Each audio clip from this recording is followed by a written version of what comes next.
Bonjour. J'évoque cette fois-ci la frustration en entreprise de certains employés. Je dis bien certains. Je ne parle pas de ceux qui sortent quand ils veulent pour fumer, boire leur café, revenir quand ils veulent, etc. Jouer un peu sur le truc, sortir très tard mais sans avoir bien travaillé, vraiment comme il faut, ou alors venir à l'heure et partir à l'heure, mais vraiment on pense que parce qu'ils sont là pendant les horaires, ils ont bossé. Non, je parle des autres.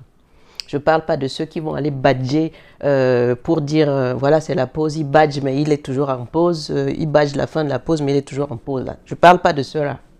Je ne parle pas non plus de ceux qui prennent tout leur temps pour aller parcourir tous les bureaux des autres pour montrer qu'ils travaillent. Je ne parle pas de ceux-là.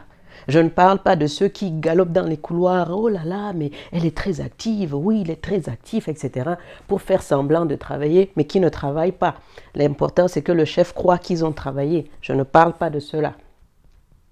Je parle de ceux qui sont là, qui font de leur mieux chaque jour pour que les choses avancent. Quand je dis avance, c'est pour que ça s'améliore, pour qu'il y ait un résultat positif pour tout le monde. Et qui ne sont pas nécessairement en train de penser, oh, je veux avoir un bonus ou je veux avoir un avancement ou bien je veux avoir le chef qui me dit merci. Non, je parle de ceux-là. Je parle de ceux-là qui sont assis, qui quand ils arrivent, ils se demandent déjà, en arrivant, ils se demandent déjà, mais comment je vais résoudre tel problème, mais comment je vais faire ci, comment je vais faire ci, comment je vais pouvoir discuter avec telle personne pour qu'elle me remette l'information dont j'ai besoin pour pouvoir avancer. Je parle de celles-là. C'est celles-là qui sont souvent frustrées. Quand ils arrivent, par exemple, dans une réunion et il y a une discussion et puis ils essayent de placer un mot pour dire voilà, ça là, non, attends, c'est pas là, la discussion là, je pense qu'il faut mieux l'orienter dans ce domaine parce que ça nous bloque vraiment, il faut qu'on avance dans ce domaine, et personne ne les écoute. Je parle de ceux-là.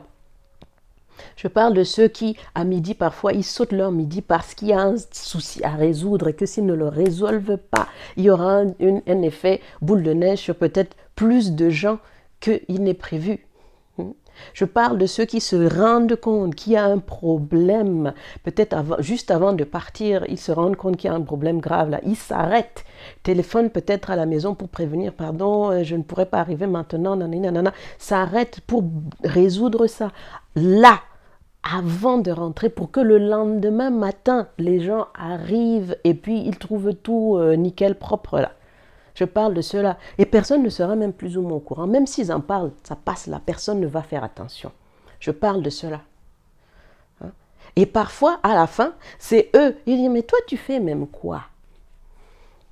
Et il ne sait même pas, cette personne ne sait même pas par où commencer pour expliquer, voilà, j'ai fait ça, j'ai fait ça, j'ai fait ça. Quand toi, ton ordinateur ne marchait pas, c'est moi. Quand ça ne marchait pas, c'est moi. Quand elle a appelé pour nous engueuler et nous dire que nos fonds vont être coupés, c'était moi. C'est tellement énorme que parfois cette personne ne sait pas par où commencer pour le dire. Parce que cette personne, souvent, elle ne passe pas son temps à mettre en copie toute l'entreprise, le moindre événement qu'il a ou elle a fait. Moindre petite chose. Bon, je vais aujourd'hui contacter l'entreprise telle pour un marché éventuel possible là. Toute l'entreprise, 300 personnes sont mises en copie pour qu'on sache qu'aujourd'hui, telle va contacter telle. Et on ne saura jamais quelles seront les retombées parce que il n'y aura jamais de suivi à cet email-là. Attendez, cherchez dans vos emails si vous voyez la suite. Parfois, on a entrepris, mais comment ça se passe pour l'autre là? Ah ouais, mais franchement, c'est compliqué, ils sont un peu, parfois, etc. Ils tournent comme ça, pas de réponse, mais tout le monde a l'air d'avoir compris quelque chose, sauf vous. Vous dites, j'ai pas entendu la fin. C'est pas ça. C'est-à-dire, les personnes qui vont vraiment travailler, ils vont aussi essayer d'éviter de perdre le temps des gens en mettant 10 millions de personnes en copie. Il mettra en copie la personne qui est, par exemple, le superviseur qui va peut-être signer un document, etc. Ce n'est pas la peine de mettre tout le monde. Par contre, je conseille à ces personnes-là, s'il y a le moindre début d'odeur de conflit, de mettre en copie toutes les personnes qui seront témoins après et d'imprimer cet email-là, garder dans le dossier, on ne sait jamais. Parce que quand il y aura un problème, ce sera sur cette personne-là que ça va tomber.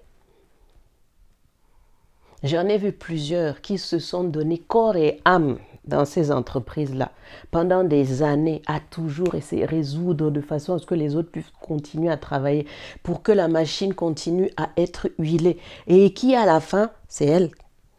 Quand il y a un problème dans l'entreprise, c'est elle qu'on met dehors en premier. Parce que cette personne n'est pas en train de faire tout le temps du réseautage à la machine à café, n'est pas tout le temps en train de faire des salamalek ou des baise-mains au patron, n'est pas tout le temps en train d'offrir des cadeaux au chef seulement, hein, aux chefs qui peuvent donner des choses, n'est pas tout le temps en train de faire semblant de résoudre un problème pour que le chef puisse avancer. Ces personnes-là, non. Elles font leur travail. On les a payées pour faire ça, elles font leur travail. Quand il y a un rapport à faire, elles font. Et c'est elles qu'on va mettre à l'extérieur. Seulement, ce qui arrive aussi très fréquemment, quand on les a mis à la porte et qu'on recrute, on se rend compte que la personne qu'on a recrutée n'arrive pas à faire ce qu'une personne faisait. Souvent, on en recrute 3. Mais sans se poser de questions, hein, parce que ces 3-là, eux, ils jouent le jeu. Ils seront à la machine à café tout le temps, ils vont là, ils vont venir quand pour que tout le monde les voit. Voilà, ils vont... Oui, c'est comme ça. Oui, vous vous reconnaissez, n'est-ce pas? Vous qui avez été oublié à la fin, vous vous reconnaissez? Et pardon pour les autres, mais on vous voit aussi. Hein? Quand vous badgez sans avoir fini votre pause, on vous voit. Hein? Quand vous êtes à la machine à café tous les 30 secondes, là, on vous voit. Hein? Quand vous êtes dehors en train de fumer au lieu de bosser, là, on vous voit. Même le chef, là, il vous voit.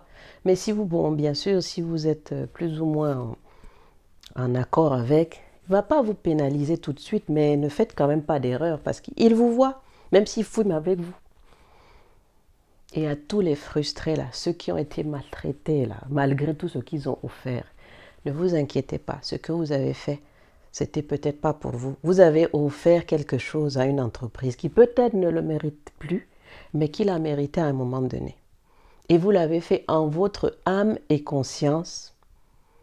Alors ne regrettez pas ce qu'on a fait en son âme et conscience, parce que vous n'aurez de toutes les façons pas pu faire autrement. Vous êtes comme ça. Vous faites du mieux que vous pouvez à chaque fois et à chaque endroit où vous serez. Je vous souhaite le meilleur parce que c'est grâce à vous que ces entreprises-là ne tombent pas. C'est comme des tables à 3 pieds, comme disait quelqu'un. Ça ne tombe pas parce que vous êtes là, tirez toujours du bon côté pour que ça ne tombe pas. Tenez bon. C'est grâce à vous que l'humanité avance. C'est pas par la machine à café. C'est grâce à vous que l'humanité avance. Rappelez-vous ça. Vous êtes utile, vous êtes précieux, et si les gens ne l'ont pas reconnu, c'est leur problème. D'autres vous reconnaîtront dans qui vous êtes et vos capacités et compétences. Et vous avez la possibilité aussi de réfléchir à ce que vous pourrez faire vous, et si vous pouvez trouver d'autres personnes comme vous, je vous assure, ce sera des feux d'artifice. Bon courage, tenez bon, ne lâchez pas, vous avez de la valeur. Même si d'autres ne l'ont pas reconnu. Même encore, ils ne vous l'ont pas dit, mais ils le savent. Tenez bon.